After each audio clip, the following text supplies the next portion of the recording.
to show Google Job notification as pop-up in Samsung Galaxy S21, S21 Plus or S21 Ultra. Open settings, select the notification panel, and then tap settings icon. Scroll down settings screen, find Google,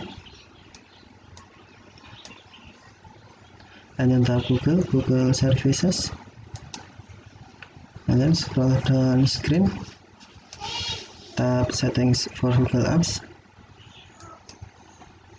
and then select search, assistant and voice, tap notifications, and then tap notifications again, and then you must turn on Google notification first.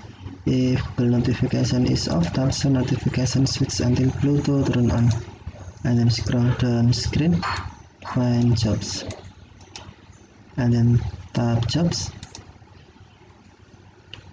select alert, and then tap show as pop-up switch until blue to show Google Jobs notifications as pop-up, or to hide, tap switch until black or until white.